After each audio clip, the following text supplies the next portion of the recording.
आज हम लोग पढ़ेंगे लेसन कौन सा है 11 11वां लेसन कक्षा 8 का है द ओल्ड काकी। यानी ओल्ड का मतलब होता है बूढ़ी, काकी मीन्स काकी टाइटल है, यानी इनकी उम्र बहुत अधिक हो गई है, बूढ़ी हो चुकी हैं और इसी के बारे में हमें पढ़ना है। यानी बूढ़ी काकी टाइटल है। अब यहाँ पर जो फिगर दिख रहा है, इस फिगर में यही हमारी क्या है, ओल्ड काकी है। और इसी ओल्ड काकी के बारे में पूरा इस चैप्टर पर स्टोरी बनी हुई है। और ये गेस्ट को स्वयं मेहमान भोजन कर रहे हैं, लेकिन काकी को भोजन नहीं कराया जाता है। काकी के साथ अच्छा व्यवहार नहीं होता है। और ये काकी अपनी पूरी प्रॉपर्टी संपत्ति अपने भतीजे के नाम कर चुकी होती है। इसी कहानी को आज हम लोग पढ़ने चल रहे हैं, ध्यान से देखिएगा। एक एक वर्ड हम लोग अच्छे से पढ़ेंगे, कोई समस्या नहीं। वर्ड मीनिंग एक एक मैं बताऊंगा, ध्यान देना है। There was an old lady called Kaki. तो कह रहा है कि there was an old lady. यहाँ देयर हमारा जो है कर्ता के रूप में प्रयुक्त हुआ है। इसका देयर का कोई अर्थ यहाँ नहीं लिया जाएगा। तो वाज एन ओल्ड लेडी, एक बूढ़ी महिला थी, कॉल्ड काकी, जिसे काकी कहा जाता था। एक कहानी है एक बूढ़ी महिला की जिसे काकी कहा जाता था। आगे लिखा है सी क्रेप्ट, वह झुककर चलती थी। क्रेप्ट मीन्स झुककर चलती थी। बिकॉज क्योंकि, हर हैंड्स उसके हाथ, एंड फीट और पैर, वेयर मीन्स थे, वेरी वीक माने बहुत कमजोर। कह रहा है सी क्रेप्ट, वह झुककर चलती थी। बिकॉज हर हैंड्स, क्योंकि उसके हाथ, एंड फीट और पैर, वेयर वेरी वीक बहुत कमज़ोर थे। समझ में आ गया। हर हस्बैंड, उसका पति, हैड डाइड, मर चुका था, लॉन्ग एगो, बहुत पहले। ठीक है ना। उस काकी महिला जो काकी कहा जाता था जिसको, उसका जो पति था वह बहुत पहले ही एक्सपायर हो चुका था, वह मर चुका था।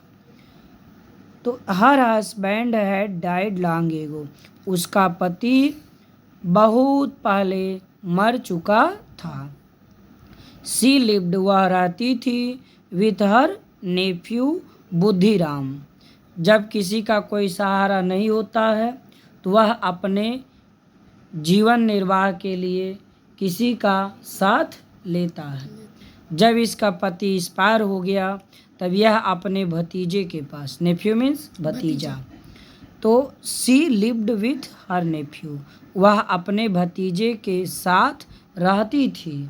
उसका नाम क्या था, Buddhiram.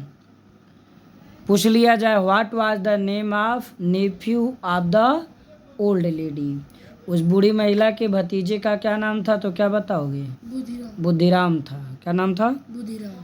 She had transferred, she means वह, हैड ट्रांसफर्ड माने हस्तांतरित कर चुकी थी, मतलब उसके नाम कर चुकी थी।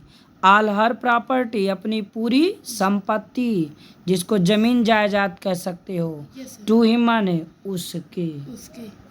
तो इसमें हम लोग पढ़ चुके, सी हैड ट्रांसफर्ड, वह सौंप चुकी थी या स्थानांतरित कर चुकी थी या के नाम कर चुकी थी।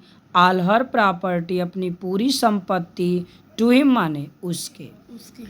रूपा वाज बुधिराम्स वाइफ, रूपा बुधिराम की क्या थी, पत्नी थी, यानी उसकी औरत थी।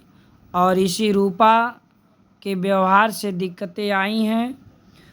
और आप देखिए यहाँ पर Budhiram had two sons, Budhiram के दो पुत्र, एंड ए डॉटर, एक पुत्री लाडली।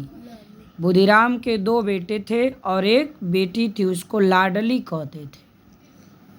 The boys never behaved properly with काकी, द बॉयज मीन्स लड़के उसके, नेवर माने कभी नहीं, बिहेव्ड मीन्स व्यवहार करते थे, बिहेव का मतलब व्यवहार, ईडी जुट गया है, पास्ट इंडेफिनिट। बिहेव्ड मीन्स व्यवहार करते थे या वर्ताव करते थे।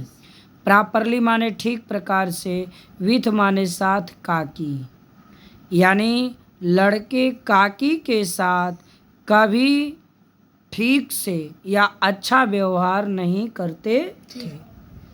They use to teach, they means वे लोग, यूज टू टीच चिढ़ाया करते थे। यूज टू गो जाया करते थे। जब यूज टू से वर्ब का फर्स्ट फॉर्म ऐड किया जाता है तो उसका अर्थ या करके निकाला जाता है। जैसे यूज टू रीड पढ़ा करते थे। यूज टू टाट टीच रहेगा, सेकंड फॉर्म नहीं फर्स्ट। यूज टू टीच पढ़ाया करते थे। तो ऐसे ही यूज टू टीज चिढ़ाया करते थे। हर माने उसे, इलाटा माने बहुत अधिक, यानी वे जो लड़के थे उस दादी काकी को बहुत अधिक चिढ़ाया करते थे। आगे है काकी वुड क्राई आउट। काकी वुड क्राई आउट जोर जोर से चीखती थी। बट लेकिन नो वन लेकिन कोई नहीं। लिसेंड माने सुनता था, टू हर माने उसकी बात। काकी को जब चिढ़ाते थे, होता है ना घरों पे अगर बूढ़े हैं, बुजुर्ग हो चुके हैं, अगर वो चलने फिरने में लाचार हैं तो कुछ बच्चे उनको चिढ़ाते हैं। कहीं डंडा कोच देंगे, हाँ, कहीं उनको जो है चिकोट लेंगे, चिढ़ाते हैं। तो बुजुर्ग जो है परेशान होते हैं, कोई उनकी बात सुनता नहीं है। तो ऐसा ही व्यवहार काकी के साथ वो बच्चे करते थे। लिखा है काकी वुड क्राई आउट। काकी वुड क्राई मीन्स चीखती चिल्लाती थी। बट लेकिन नो वन लिसन लेकिन कोई नहीं सुनता था। टू हर माने उसकी बात। लाडली वाज द ओनली वन। लाडली केवल एक ऐसी थी हु हैड सिंपैथी जो सहानुभूति रखती थी फॉर काकी काकी के प्रति। लाडली जो उसकी बेटी थी वही काकी के प्रति सहानुभूति दया भाव हमेशा रखती थी। बस आज के लिए इतना ही तैयार करेंगे। नेक्स्ट डे हम लोग नेक्स्ट पार्ट को ऐड करेंगे।